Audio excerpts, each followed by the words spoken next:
நெஞ்சில் குடியிருக்கும் எல்லாருக்கும் நிரந்தரமான வீடு இருக்கணும்.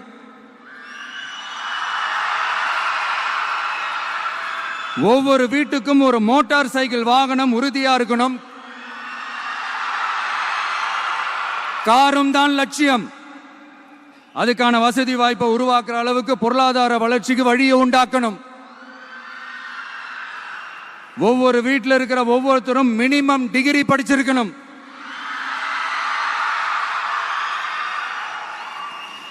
ஒவ்வொரு வீட்லையும் குறைந்தபட்சம் ஒருத்தருக்கு நிரந்தர வருமானம் கிடைக்கணும். அதுக்கான வேலை வாய்ப்பை உருவாக்கணும். அதுக்கு தகுந்த மாதிரி கல்வியில பாடத்திட்டத்தில் சீர்திருத்தம் செய்யணும். பருவமழை காலத்தில் ஏற்படுற வெள்ளத்தால ஊரும் சரி மக்களும் சரி விவசாயமும் சரி பாதிக்கப்படாம இருக்கணும். அதுக்கு 4000 கோடி திட்டம்னு ஒரு உருட்டுனாங்களே, அந்த மாதிரிலாம் எதுவும் இல்லாம உண்மையான ஒரு பாதுகாப்பு திட்டத்தை உருவாக்கணும். மீனவர்களோட, தொழிலாளர்களோட, நெசவாளர்களோட, அரசு ஊழியர்கள் மற்றும் ஆசிரியர்களோட கருத்து கேட்டு அவங்களுக்கான பாதுகாப்பு மற்றும் வளர்ச்சி திட்டங்களை உருவாக்கணும். உருவாக்குறது மட்டும் இல்ல, அதை செயல்படுத்தணும். முக்கியமா இண்டஸ்ட்ரியல் டெவலப்மெண்ட்ஸ்ல கான்சென்ட்ரேட் பண்ணணும். எல்லாத்தையும் விட ரொம்ப ரொம்ப முக்கியம், சட்டம் ஒழுங்க ரொம்ப ஸ்ட்ரிக்டா வச்சிருக்கணும்.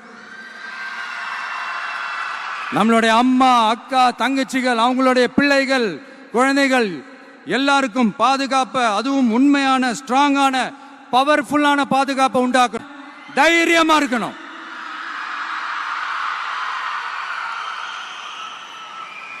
இதை எப்படி செயல்படுத்த போறோன்றது முன்னாடி சொன்ன மாதிரி நம்மளுடைய தேர்தல் அறிக்கையில் அதுக்கான விளக்கத்தை ரொம்ப டீட்டெயில்டா கொடுப்போம்.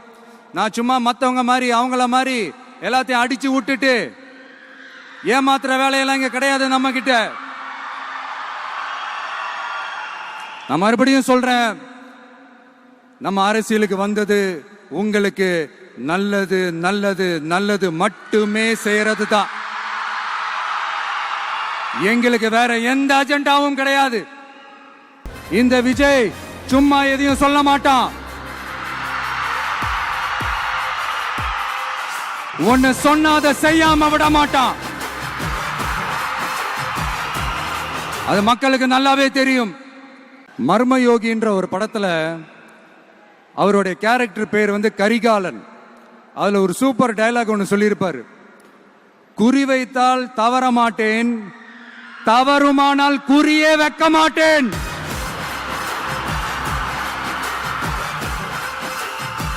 இதெல்லாம் யாருக்கு சொல்றோம், எதுக்கு சொல்றோம்னு புரிய வேண்டியவங்களுக்கு புரிஞ்சா நல்லா இருக்கும். ஏண்டா இந்த விஜய தொட்டோம்?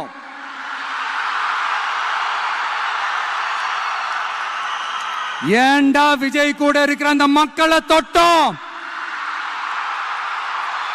நினைச்சு நினைச்சு நினைச்சு ஃபீல் பண்ண போறீங்க. மக்கள் எல்லாரும் உங்களுக்கு தற்குறிகளா?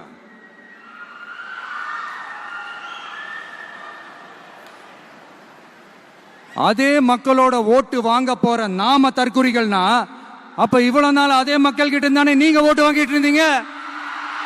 அப்ப நீங்க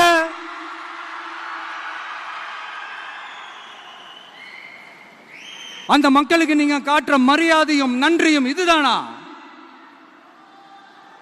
ஒண்ணு மட்டும் சொல்றேன், எழுதி வச்சுக்கோங்க. இந்த தற்குறின்னு சொல்றீங்கல்ல, இந்த தற்குறிகள்லாம் ஒன்னா சேர்ந்துதான் வாழ்நாள் பூரா விடையை கண்டுபிடிக்காத முடியாத அளவுக்கு உங்க அரசியலே ஒரு கேள்விக்குறியாக்க போறாங்க. எல்லா மேடையிலும் ரிப்பீட்டடா ஒரு விஷயம் நான் சொல்லுவேன்ல, இப்ப நீங்க சொல்லுங்க.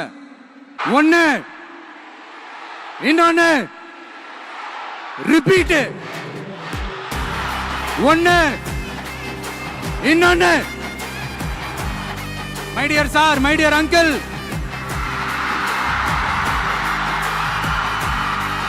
ஆல்ரெடி டிசைட் பண்ணியாச்சு.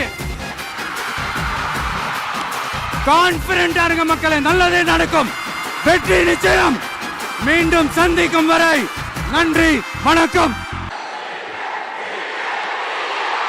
உங்க விஜய் நான் வரேன்.